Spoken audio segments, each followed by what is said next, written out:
From the arena to the front office, this is Scoreboard.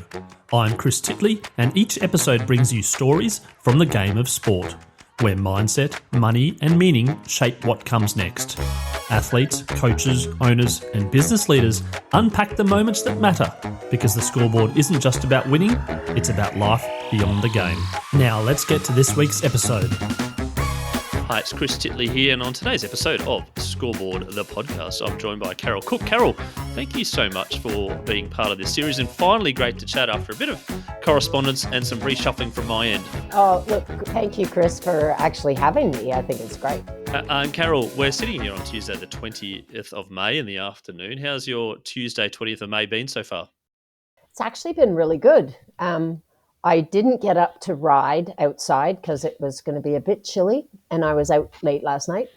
And so I got up, did an indoor session, and went and met somebody new, which I love meeting new people, a young woman who was diagnosed with MS in January. So had a chat with her and a coffee, and came back and now chatting with you.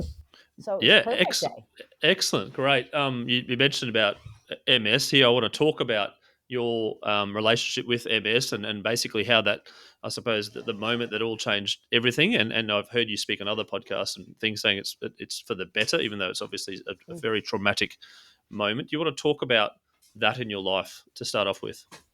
Yeah, look, it was obviously I'm not Australian born, I'm Canadian born, and I'm married in Aussie, and we were building our life together. We'd bought a house.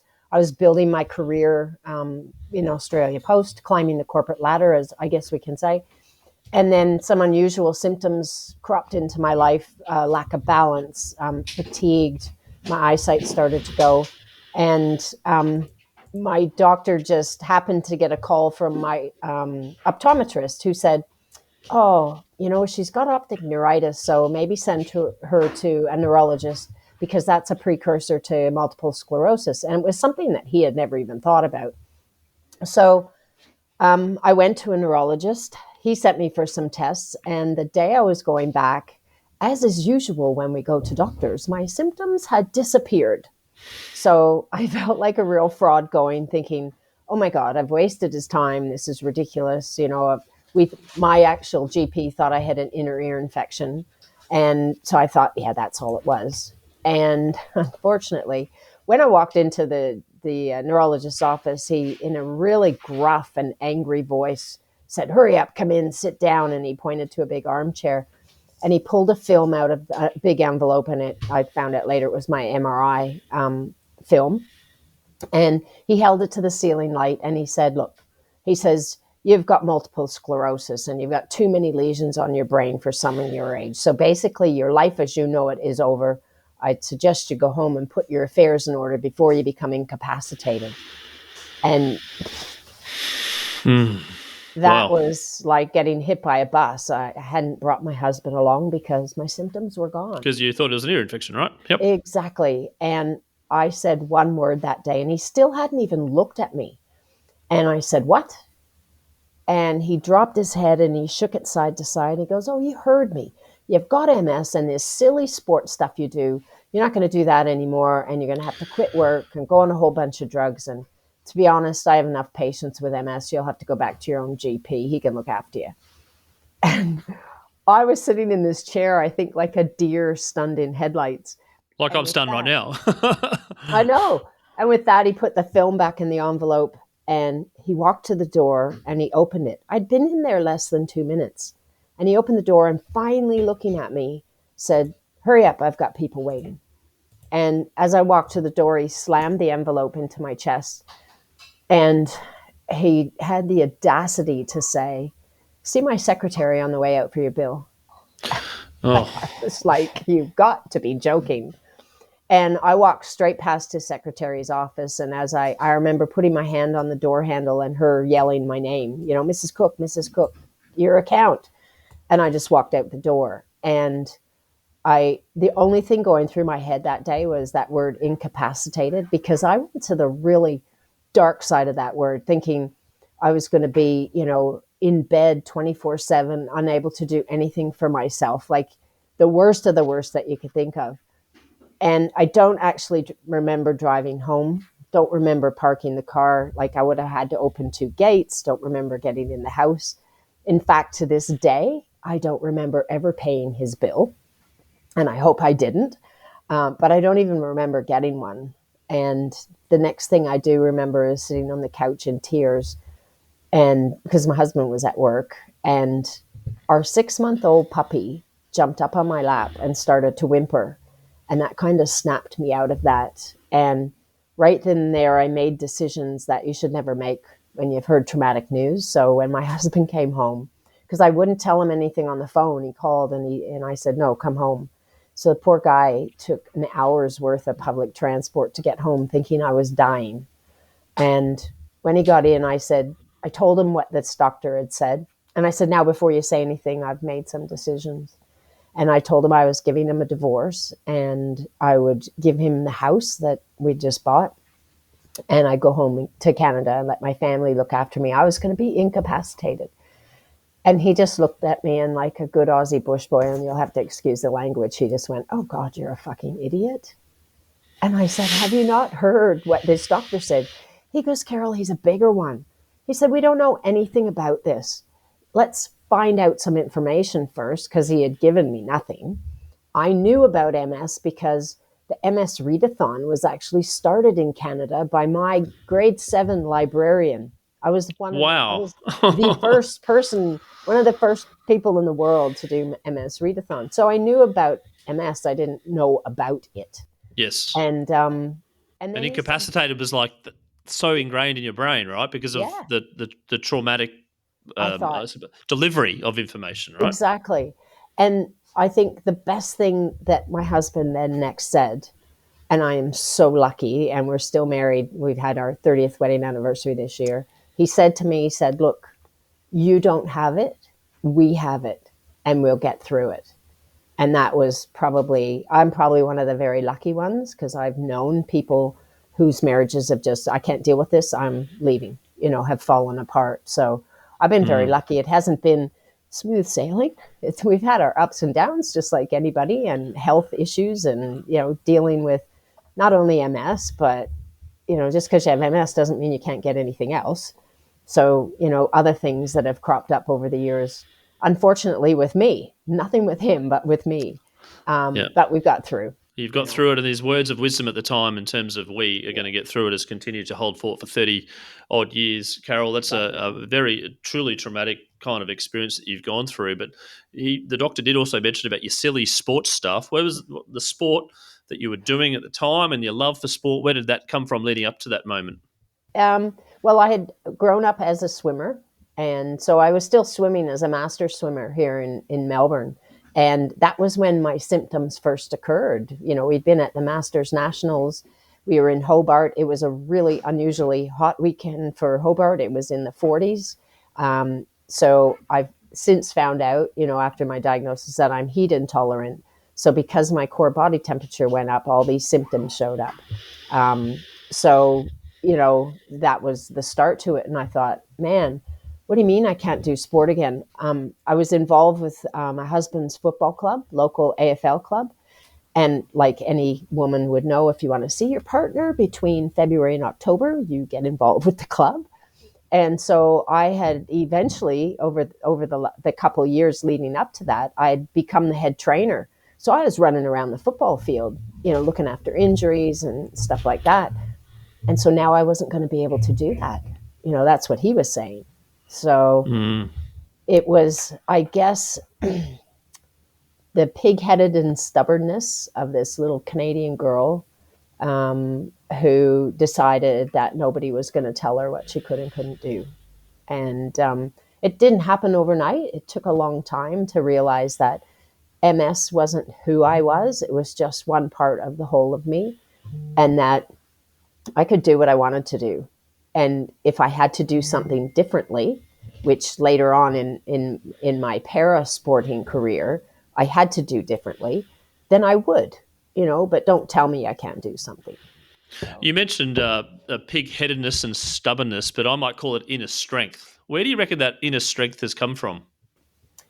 Well, the one point in my life that has affected me so much that I've carried it right through my entire life and through everything that I've been through. And that was as this little 9-year-old girl who decided that her life was about gymnastics. And at 9, I went to try out for an elite gymnastics club with my best friend, Sharon, who lived 3 doors down. And her mother had driven us. And I was so excited. I ran in, told the lady my name, almost knocked her off her chair, I think. And then she had me go over to another lady, put me up against the wall, measured my height, and then told me to step on a set of scales. And I stepped on the scales. And in a loud voice, this woman, lovely lady, said, "You're too fat for gymnastics. You can't come in." So I wasn't even allowed to go in, but my best friend did get in. So I sat there for over an hour holding back tears. And by the time her mother drove us home, I ran down the street and slamming doors into the house, down the hall into my bedroom, and then burst into tears. My mom came down the hall. I could hear her coming down, obviously to probably give me hell for slamming doors. But when she saw me, she was like, "Oh my God, what's the matter?" And that day, she gave me 2 really good pieces of advice, because as a 9-year-old, I had decided that I was going to represent Canada in gymnastics. That was my focus. That was my goal.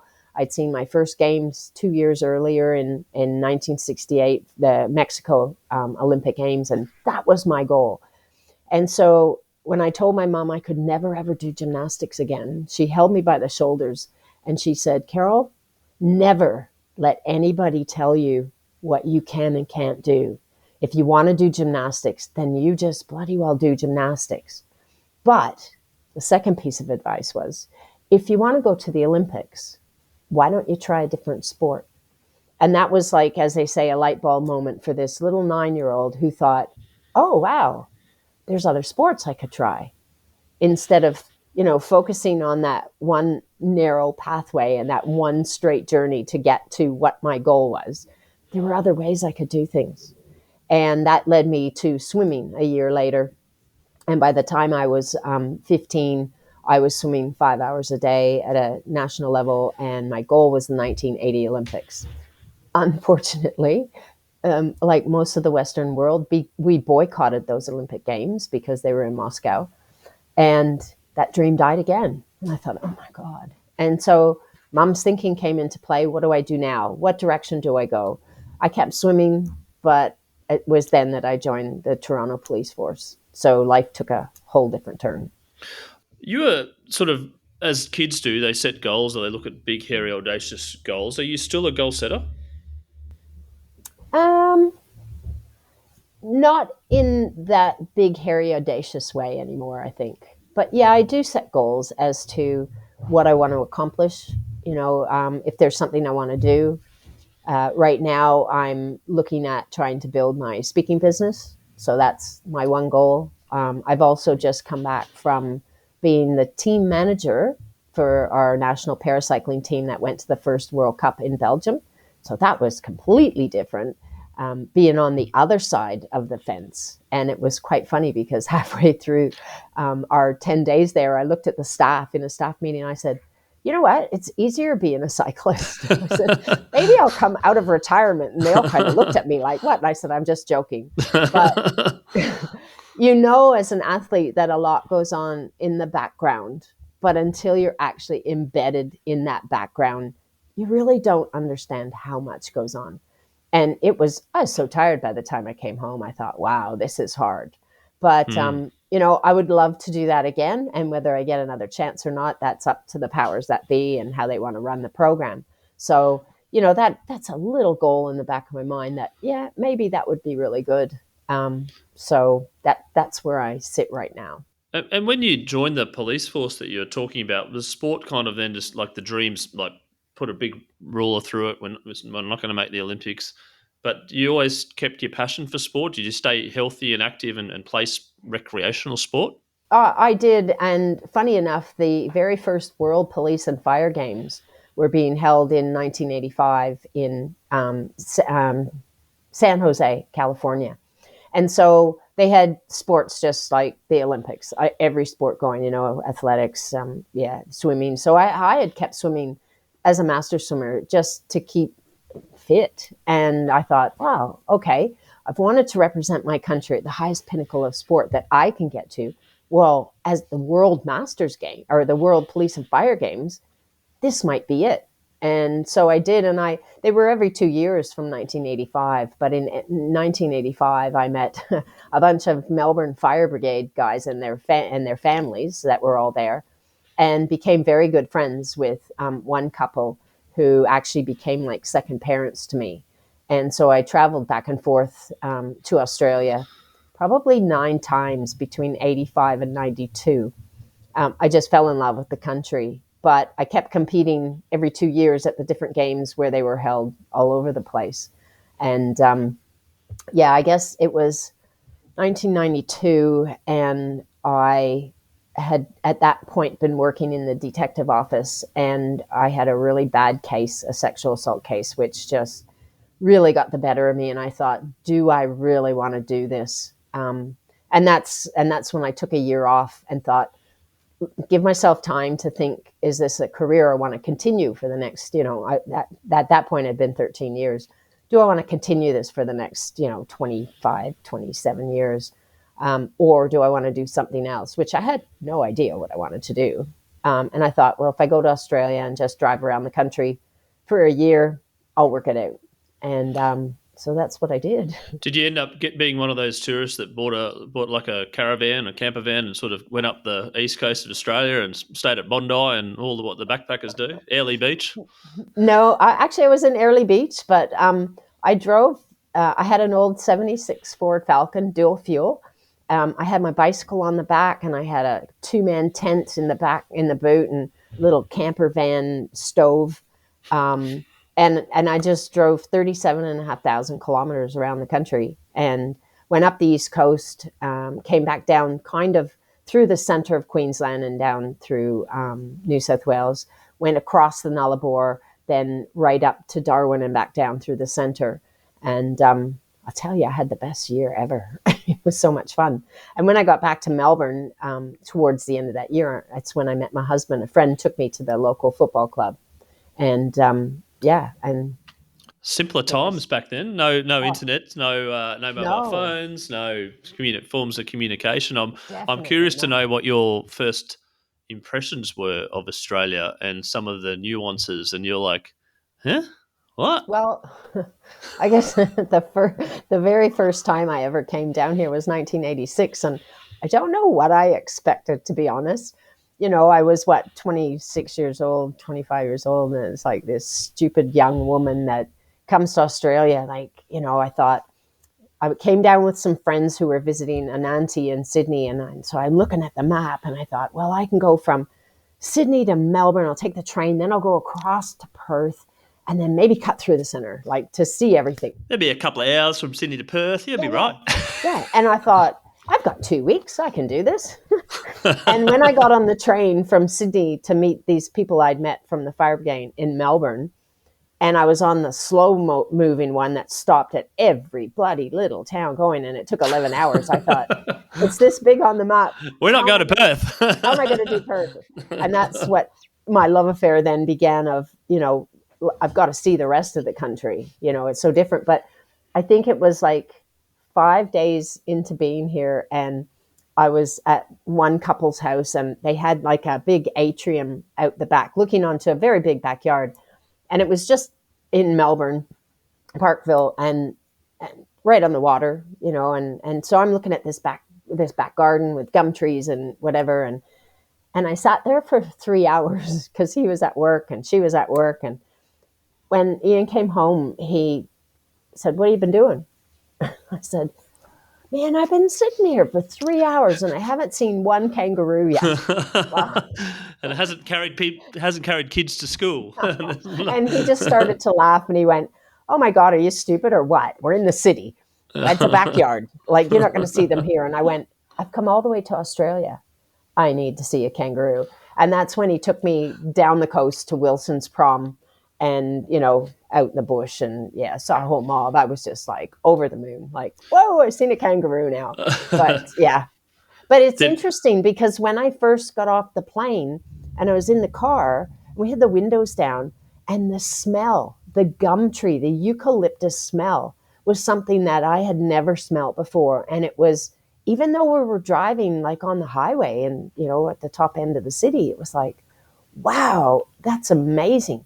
I've been here so long, I don't smell that anymore. But that was that original get off the plane and go, wow, that's incredible. So Did it's you ever funny get how we the? lose that. I know. Do you ever get the leaf and put it between your lips and make that Um, sound? no, we used to do that with grass, big blades of grass in Yeah. Canada. Yeah. Yeah. Okay. There you go. And did in your travels, did your husband ever take you straight away to the MCG and go, "We got this crazy game called AFL. You should go and watch it, or maybe VFL back then."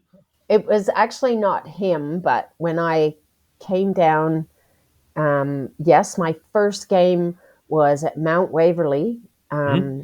and we were standing in the stands, and I remember it so well because it was Hawthorn playing St Kilda, and I think that St Kilda were, either one of them was the bottom and the other one was at the top. I still have the record from the day here somewhere, in that The in that program of all the players shelving. and Yeah, that the is. date and everything. Yep. And I remember watching Dermot Burton get, I call it clotheslined across the neck, and he was out cold on the field. And it was when umpires were all wearing white and white hats, and he's lying on the ground, and everybody's still playing. And I'm looking at these friends going, "Oh my God, there's a guy down on the ground."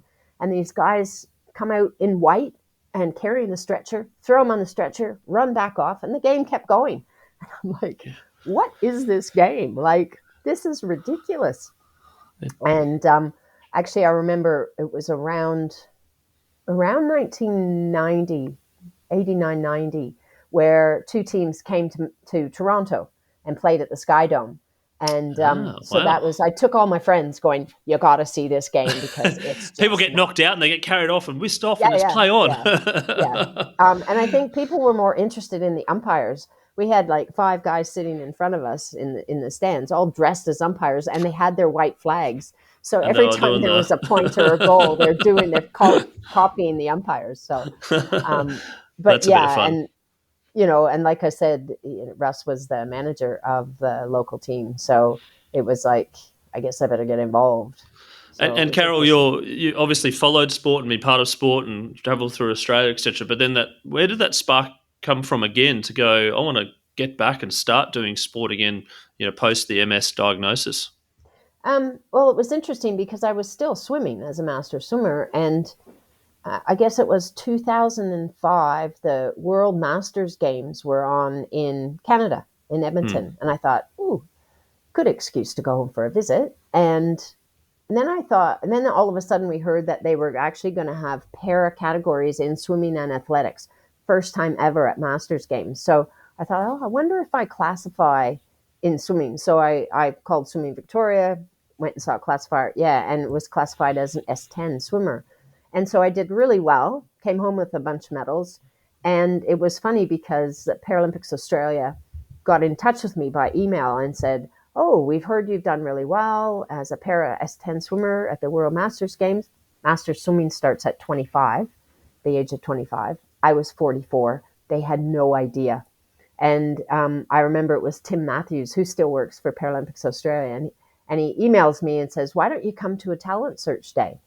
And I'm like, I'm 44 years old. Like, these are for kids up into maybe early 20s. So I emailed him back and said, you have no idea how old I am, do you? And he goes, no. I said, well, I'm a bit long in the tooth for a talent search day. And he said, oh, come anyway. And I still laugh to this day. I walked into the Victorian Institute of Sport, and all these parents were there with all their kids. And they're looking at me like, what have you done with your child? And I went, hi, everybody. I'm here for the testing. And I was 24 years older than the oldest person there at the time. 24 years old. I've taken my kids to some trials, recent cricket trials, and I could Yeah. imagine the look on people's faces going, I'm here. You're like, no, you're You're in in the the wrong wrong. spot. Exactly. Yep. And so I went through the testing, and it was about 2 weeks later they asked me to take up the sport of rowing. So this was late 2005. Yeah, late 2005. And And I when thought, was well, your MS diagnosis? Was it 98, was it? it was in 98. Yeah. Yep. So I had still been swimming, but nothing Hmm. else other than local competitions. And so I thought, okay, I'll give it a go. It took a long time to find a club who would actually take me on because I made the mistake of saying I have a slight disability. I was using a walking stick just because of my balance. And as soon as that word disability came up, it was like, oh, sorry, we can't cater for that. And they'd hang up. And I finally found a club that went, yeah, okay, well, do you think you can get in the boat? I went, yeah, I might need help getting out. And the guy said, that's all right. Everybody needs help getting out when they're starting. I said, okay. And that was the Yarra Rowing Club in Melbourne. And then, I started rowing. And funny enough, I did my first nationals in 2007 and I won the double scull. And when I saw an ad for classification for rowing, which was happening in Canberra, I got in touch with Rowing Australia, and the guy who was was one of the workers from the para unit. And I emailed him and said, should I be going to get classified? Because I really wanted, 2008 was a brand new sport. It was the following year, right? It was a brand new sport being introduced. And I got the worst email back from him. It took me right back to that 9-year-old little girl being told, you're never going to be, and he actually used the words, you will never, after watching you row, you will never be good enough or strong enough to make a national team. And I thought, how dare you decide what I can and can't do? And so I composed an email back. It took me about a week, but I included his email on the bottom. And I didn't send it just to him, but I sent it to the CEO of Rowing Australia, the CEO of Rowing Victoria, and this guy's boss. And I said, if I had been 17, your email would have made me quit. You're trying to entice people into a sport. This is not done. And I said to him, I will be going to Canberra and getting classified. Whether you like it or not, I'll just go on my own dime. Doesn't matter. About 3 days later, I got an email back from his boss, inviting me to an all expenses paid trip to Canberra to get classified and take part in the first ever camp of the people who would be there to get classified.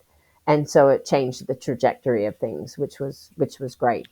A year later, I made that national team. And as I stood beside his boss looking at him, he was still involved. I said, do you think I could come and plaster that email all around his desk? He says, don't worry, he's learned his lesson. So. Oh, well, I suppose it's a good thing that he learned his lesson, but not a good thing in terms of that email. But it comes back to that point your mother made about don't let everyone tell you and that's what I mean. What you can and you can't do, right? So there's sort of that has gone right moment. Through my whole sporting career. Even I was about 49, just about to turn 50, and had a meeting with the then head coach of para, and he was like, so like, you're going to be 50 next year. What are you going to do?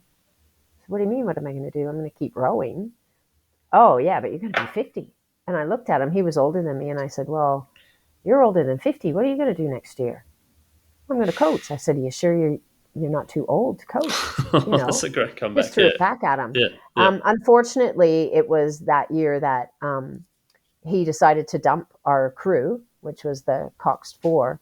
And so one of the girls in the boat with me, she was from New South Wales and from Sydney, and she got in touch with me and she said, Carol, they've got a trike category in cycling, paracycling. She said, you should come up to nationals and race. And I'm thinking, I've never raced my trike. Like, it weighs 22 kilos and it's a big, huge steel frame.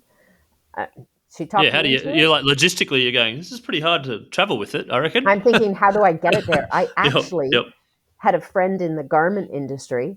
She put it in. Russ, my husband, made this corrugated board box for it.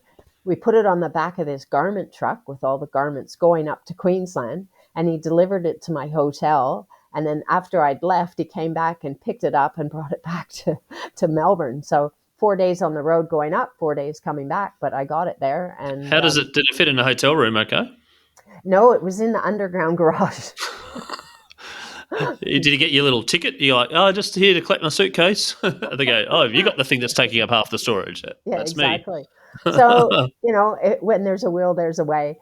And I did my first ever race. The trike didn't actually conform to any of the rules, the UCI rules, but they let me do the time trial and said, if you want to do the road race, you have to get this fixed. So I only had a drum brake on it, the two back wheels, and you had to have an individual brake on each wheel. So here's me in Caloundra looking for a metal worker who knows about bikes, who can actually put two brakes on with more metal. I just add more weight to it. And I did, and I was able to race. But, I did my first time trial, and the head coach come running over going, "Where the hell did you come from?" I said, "Melbourne." Yeah.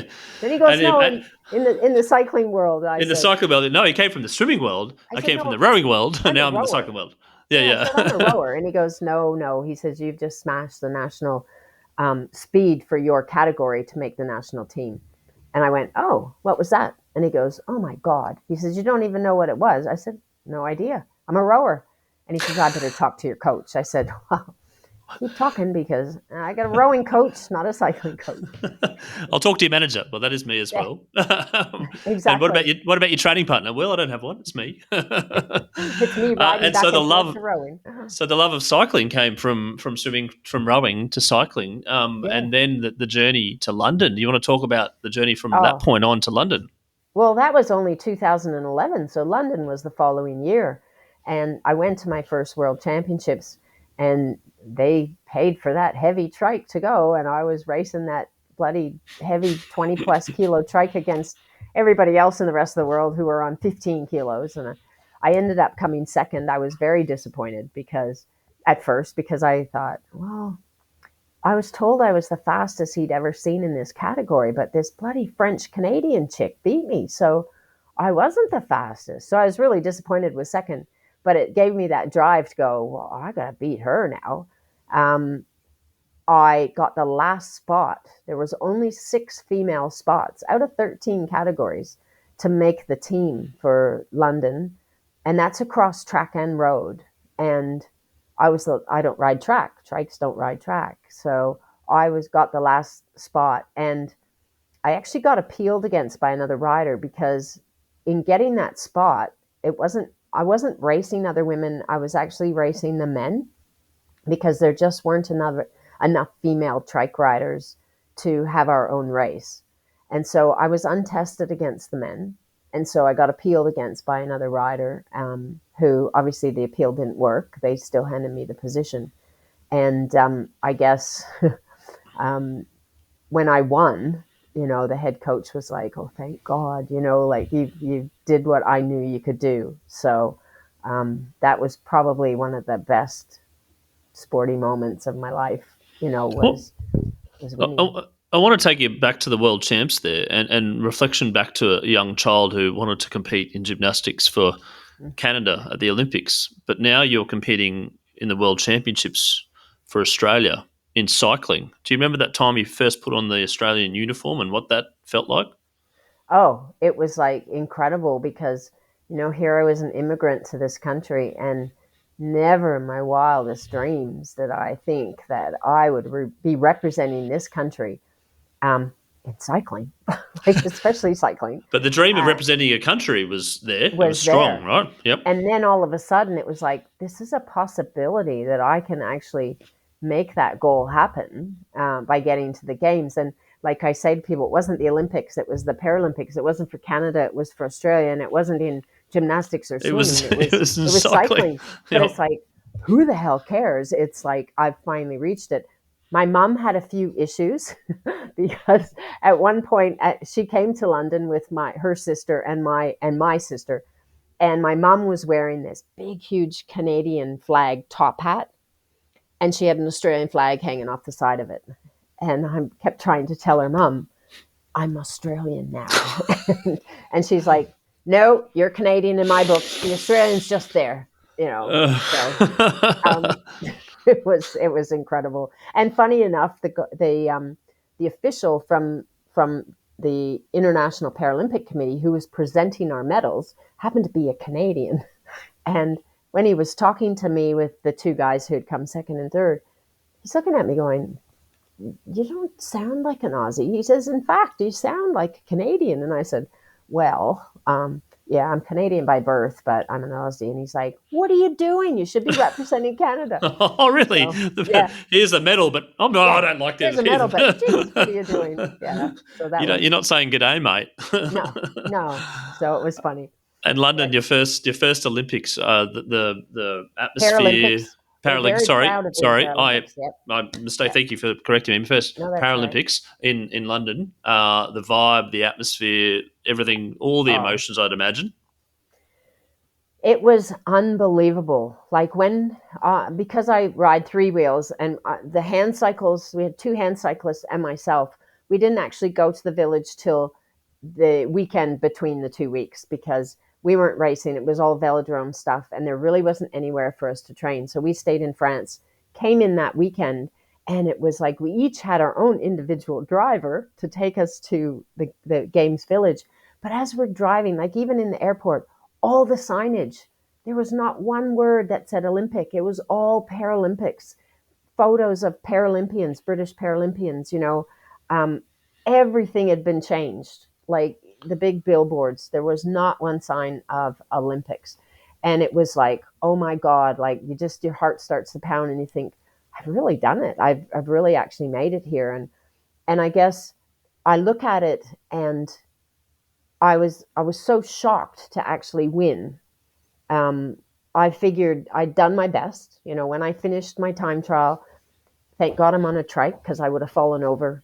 And I had two wheels in the back to keep me upright, but I couldn't even pedal. And our physio had to actually physically wheel me back to our bay. We were at Brands Hatch, which is a car race circuit. And so each country had their own, where the cars would normally be. We had our own bay. And I remember cooling down on a trainer and going through my head, I kept thinking, well, it doesn't matter where I've come because I had nothing left. There was nothing I could have done differently. I gave it 150%, like more than you could ever think you could get out of yourself. And I thought I could come dead last and I would still be successful because after 42 years, 2 countries and 3 sports, I actually made it here. And then all of a sudden, our media manager, Jenny, she's standing there. She's looking. I wanted to hear what the results were on the loudspeaker. And she's looking at her phone and looking at the results. And she's like, comes over to me, I think you've got this. And I'm like, don't even say it. Don't jinx it. Like, don't even like. I want to hear it. I'm just pressed refresh. I think your time's pretty good. Yeah. I couldn't hear the speaker. And so she just shook her head and sat down again. And I remember it was about 10 minutes later. I knew there were still people out on the course. And 10 minutes later, the head coach of Great Britain comes in and he walks up to me and he puts his hand out. And I shook his hand. I'm still pedaling on the trainer. And he goes, congratulations. And I looked at him and like with this really dumb look. And I said, what for? And he goes, oh, they just announced you won. And I looked over at Jenny and she comes over and she goes, oh my God, for 10 minutes I've been trying to tell you, you won the bloody thing. You're trying to listen to go, I can't hear more. I just literally burst into tears. I just was like, oh my God, this was far beyond what I ever expected. But when that happens and when you do that, and I mean, I continued riding, then you start putting pressure on yourself to say, can I do this again? And of course I was getting older. I was 51 at my first games. So, Rio, I was 55 and you're still racing. There was one girl from the States who was just a couple years below me, but the rest of them were in their 20s and 30s. And you're thinking, oh, can I do this? And then you get to Tokyo and then it's put off.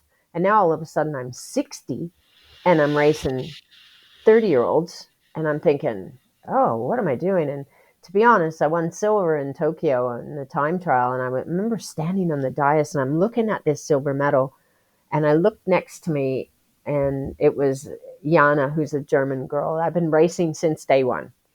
And she, I think, was 18 when I started racing her and she was 31. And I'm looking at her and she's won gold and I won silver at the age of 60. And I just went, nah, this is my gold medal moment. Doesn't matter what color the medal actually is. To be able to do that with a 31-year-old, only a few seconds ahead of me. So, yeah, it was surreal, to be honest.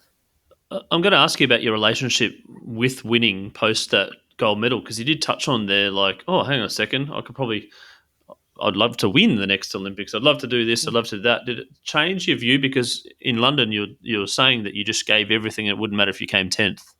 Yeah. I guess, well, I set goals. So like the following year, like Marie Eve from Canada had beat me in both the road race and the time trial at World Champs. She actually got injured and couldn't race in London. So there's always that niggle in the back of your mind: is she better than me? Did I just win this because she wasn't here?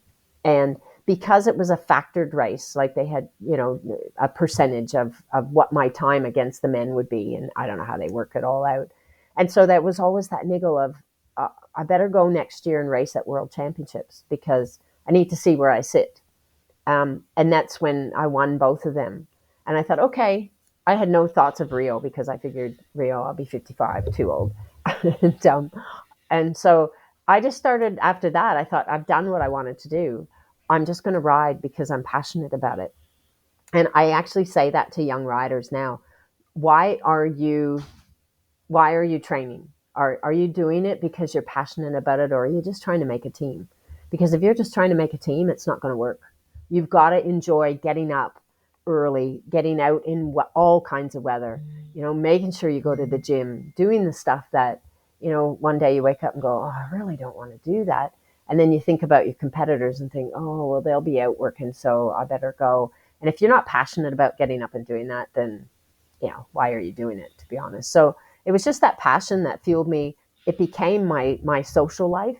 It made me feel like I would ride with my club in bunch rides. They got used to my two wheels at the back. There was no issues with it whatsoever. I'd do little club races.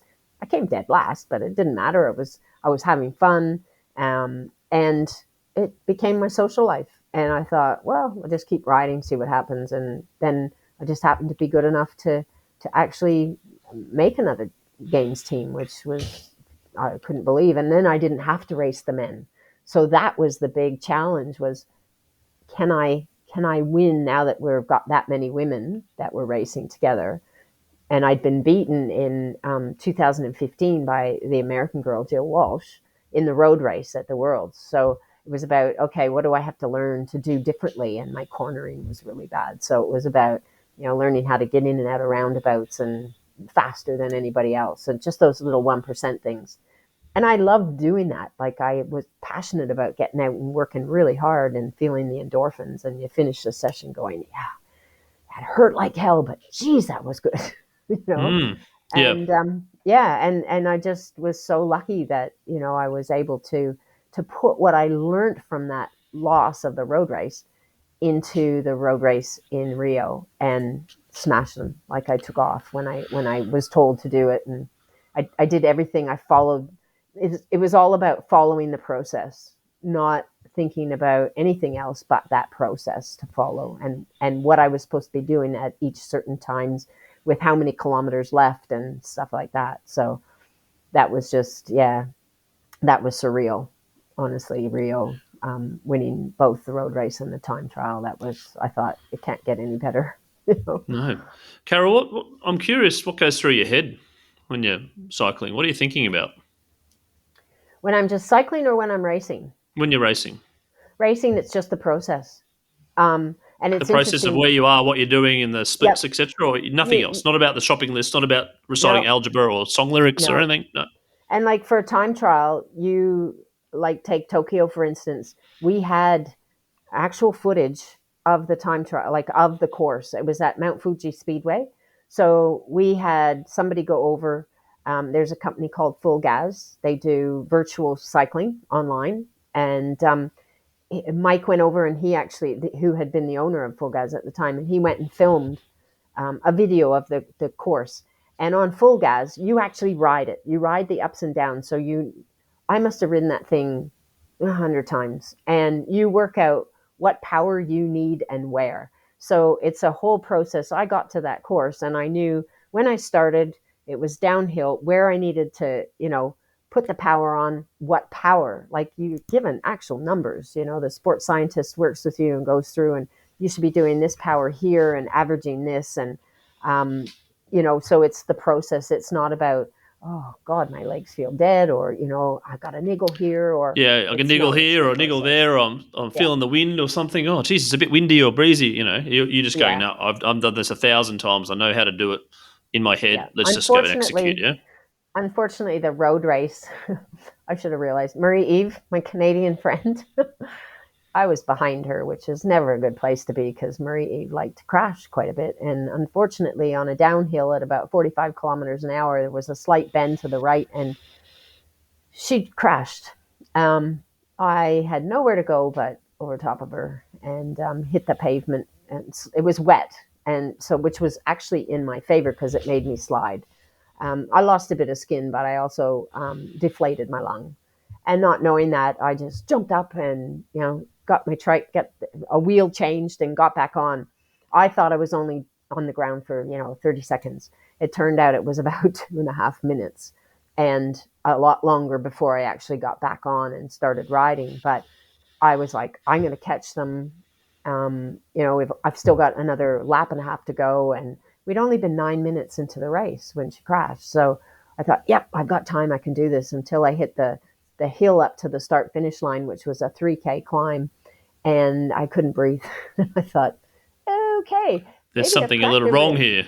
Yeah. And I had never, ever had a DNF after my name. Never had I not finished a race. The do not finish, Did not finish, yeah. Yep. Did not finish. And I got to where I saw I could get off, and the whole team, like our physio and the mechanic, everybody, they'd obviously seen it on the TV and was waiting. And I'm like, okay, I think there's something wrong. I think I broke a rib because I'm really having a hard time breathing on the left side. As it turned out, I hadn't broken anything, but I'd hit the ground so hard, the top of my lung just collapsed. So, and that's another whole journey, the hospital system in Japan. Right. That's our second podcast. That was interesting. But, yeah. I want to talk about, because we could talk for hours, and I'd love to continue this conversation, but I want to talk about the MS 24-hour mega swim and how that came about for you, and going back from cycling to swimming, but also you've been swimming all your life, right? And so how that idea, that process, and being a person of leadership, person that people of inspiration to then get that platform off the ground. It was interesting because I was working for Australia Post, and at the time, a lady at the MS Society had raised funds in 1999 and 2000. By 99, she was a volunteer. She was a diving judge. So that the 2000 Olympics coming up, she organized a big, huge sit-down luncheon with the head of volunteers for Sydney 2000. And she raised $10,000. And so she wasn't told by MS what she had to do with it. So she decided that she was going to start a scholarship program called the Go for Gold Scholarships. So with that 10,000, she handed out 5 $2,000 scholarships the following year. And she was given funds through a couple of universities in 2000. Come 2001, she couldn't find anybody to fund the $10,000. So she came to me and she goes, what can we do? So working at Australia Post, I knew they had a sponsorship thing going on. So we put a whole proposal together and we went to them and they turned us down flat. And they sponsored Adopt a Dolphin program instead. And that was fine. So I'm like, okay, I'm at a master swim club. There was a sports scholarship. We could do, a 24-hour swim and raise $2,000 for the sports scholarship. And the president of the club at the time, when I brought this to her attention, she goes, well, why don't we invite others and we could, have them all raise money. And I'm like, do you realize how hard that is to organize? And she goes, oh, I'll be right with you.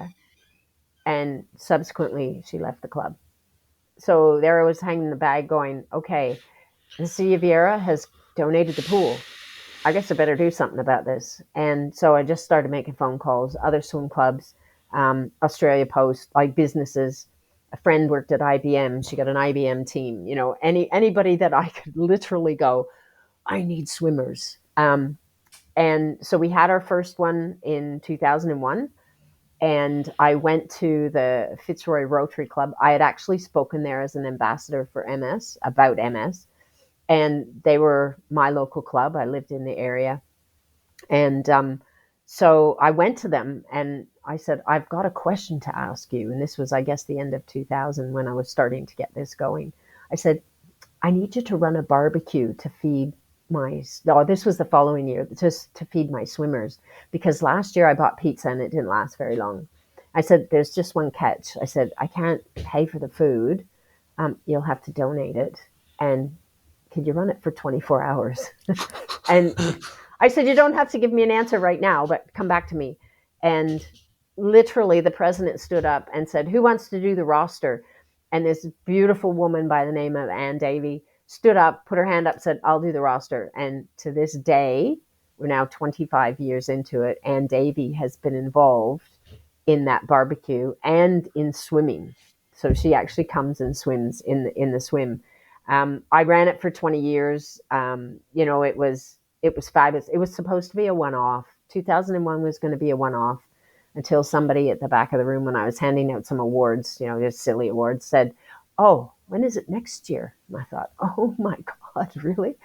And yeah, so the people that, who have helped make it work. Like I had 5 friends who I just roped into every year. One was an accountant, man. She was my money person. MS wasn't running stuff. They weren't really on board the first, 10 or so years. So it was all hand done. It was like I had entries that I entered by hand from paper entries. They would bring money to me. I remember one swim, we had $85,000 in cash that I had to take home. And I was using a mobility scooter at the time. And my husband and I, with these bags of cash on the floor of my scooter, went to my local bank with my $85,000 on the scooter and said, can I deposit this, please? It was like, yeah, I know. They just, and they'll be like, this modern day age, be like, where did you get those funds from? Yeah. And you're like, and now here's a story. Yeah, it was just unbelievable. Yeah. I mean, that first year, I was so excited because we raised $22,000, and I thought, this is great. That's 2 years worth of funding. And then, it just continued to grow. And I think the biggest fundraising we had one year at Fitzroy was over $300,000, with teams that were just swimming. And by this point, MS had come on board. There was an online platform where people could enter. They could make donations online. So we weren't getting that 85,000 that I had to carry with me, Yeah, it was all digitally. Yeah, it was a bit scary in case you had an accident or lost your bag or something. And they were like money bags. So you think about those movies where people, the bad guys are stealing the money bags from they were like calico literally money bags. full of cash. Wow. And some high level numbers on how much it has been raised since the start now? Yeah, in the 20 years that I was running it, and then spin-offs from it. So we ended up with about 17 swims, like the eastern seaboard of Australia. And in the 20 years, there was 11 million raised out of all the swims and it expanded to not just swims, but 24-hour badminton, 24-hour squash and racquetball. It was just crazy. Like things were just exploding. Unfortunately, now MS has kind of let most of that slide away, and they now just have like 4 major swims. So Sydney, Canberra, Melbourne, and Hobart, and the Melbourne one being the Fitzroy one. So you must be immensely proud, though. Oh, definitely. And if there's one legacy I wanted to leave was that would continue. And, it was funny because when I was diagnosed with MS, when I went home, I went and saw the librarian who had started the MS readathon. And she was, when I went back to see her, she was in her 80s and didn't live far from my mom and dad. And I sat with her and I told her that I'd been diagnosed with MS. And she went and pulled out a box. And it was a box of the very first year that she had done the readathon. And I just, I talked to her about why she did it. And I thought, if I can leave something like this that's going to continue, then that's great.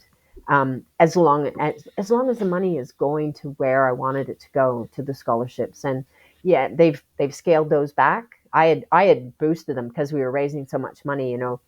If there was something special, we would award 10 grand to the person without them knowing. And we'd present it to them, and they'd be like, "Oh my God!" But now they've scaled it back to the 2,000 again. And just with the 4 swims, but it's still going, and that's the good thing. And as I said at the beginning, I met with this young woman today and diagnosed for not even 5 months now. And I said, have you heard about the Go for Gold scholarships? And she goes, yeah, I have actually, because she's been involved with a peer support group, a young person's group. And Yeah, and so she has heard about it. I said, well, good. I want you to think about what you want to do and apply because, it's there for you to do. So, That's yeah. brilliant. Carol, I'm going to ask you about your scoreboard moment. You might have already covered it in terms of a moment in your life which is very vivid to you, and it sort of, from that moment on, something changed in your life for the better. That'd be that 9-year-old girl. And my mom, Yep. gave me those two Yeah. pieces of advice. And I've It comes back literally to that. It's used, fabulous, and it's still to yep, this day. Yeah. I've literally used them in everything when I've had a decision to make, like, or if somebody said, no, you can't do that. And, and that's why I talk about, today when I'm talking to people, it's never too late. It's never too late to try something that you've always wanted to try. You never know. You might be really good at it. You might be a brilliant painter or drawer, that's never let that come out because people have said, oh, you wouldn't be very good at that. Or don't worry about what you look like. And it all comes back from, as we get older, we get so concerned about trying something new because we'll either look stupid or silly. Hey, if you see me riding a trike down the road, it's like a little kid's trike on steroids. It looks silly, but my God, it has taken me around the world. So I don't really care how I look, and I've had stupid, stupid comments from, unfortunately, I have to say it, mostly men out on the road, and very condescending stuff like, oh, well done, because I'm riding. And it's like, well, you have no idea what I've done, so go away. So, No, and part of this, thank you with the part of this podcast to share some of your stories too, and the resilience and sort of the words that have been given to you along the way as well. Carol, I'm curious to know, you've seen a lot of sporting moments in your life. Your favourite all-time sporting moment, and I preface this by saying it can include yourself, but also moments that not include yourself if you've got one as well. well, I reckon London has to be, I get a lot of people ask me when I take my medals, when I'm doing the talk, and I let people, feel them, put them on, take a picture, whatever. And they always say, which is your favorite? And to be honest, I have to say London because it was my first, and it was against the men, and it was completely unexpected. Rio was a bit more expected, and it was more expected by others as well, but London was just completely, yeah. And the fact that I finally got there after 42 years of having this dream, and yeah, it has to be the best. Yep. The other one might be, Richmond Tigers wins the grand final, but Oh yes. Actually, one of them was at the Gabba in 2020 it in was, Brisbane. yeah, because it couldn't play So here. they couldn't because of COVID. That's right, and against Geelong, and it was that was a pretty amazing game. I wasn't fortunate enough to get tickets to that game, even though I was a Brisbane Lions fan. I was in Brisbane, but yeah, that was you won it 3 out of 4 or 2 out of 3. I seem to recall Yeah, I think it was 3 out of 4. 3 out of 4. Yeah, the Richmond I Tigers, hadn't the been a Tigerland. I hadn't been a Tigers supporter actually. I was a Fitzroy supporter when I first moved here. My husband Ah, got there you very, go. Connection very to the upset. Lions. Yeah. Yeah, Yep. and so I did follow Brisbane for a while, but it was just too hard them being up there, and it just felt very disconnected, and so yeah, I ended up back at Richmond. Back at Richmond, outside of the 8 at the moment, it's a long season, so there's Oh plenty yeah. of games to go. Carol, I've got one Oh, final question. Some I don't think we'll quite be there this year, but we'll get Well, we there. lost to Melbourne on the weekend and drew to North Melbourne the week Yeah, before, so anything can happen, right? So anything yeah, can that's happen. true. But yeah, one final question, some advice to a younger girl or a younger boy out there who's in their teenage years that is playing sport and has aspired to be an athlete and gets inspired by stories like yourself and others. But we're living in a different society than when you were growing up Yeah. and I was growing up. It's 2025. What's some advice that you can give them? I reckon you have to believe in yourself because if you don't believe in yourself, nobody else will. And even if nobody else believes in you and you have that belief that you can do something great, then you just hang on to it. Um, you know, we all look at a goal as a destination, but that destination will change. And it might not be in one sport, it might be in another, but take that chance, believe in your abilities. And that's just the biggest one is the belief. Because if I didn't have the belief that was instilled in me by my mother, um, I don't think I would have done what I've done. And so the belief is really strong. So, And the belief was about representing your country. Now, you played gymnastics, you did swimming, you did rowing, and ended up being with cycling, but the belief was there and the passion was there, and no one can take anything away from you, what you've done, and I congratulate you on everything that you've achieved in your life, and particularly the legacy you might leave in terms of the philanthropic efforts that you've created and have established over time. Carol Cooke, it's been an absolute pleasure having a chat to you today, and I look forward to following your progress and looking forward to catching up and hopefully meeting in person one day. That would be great, Chris. I'd love to do that. Thank you for having me.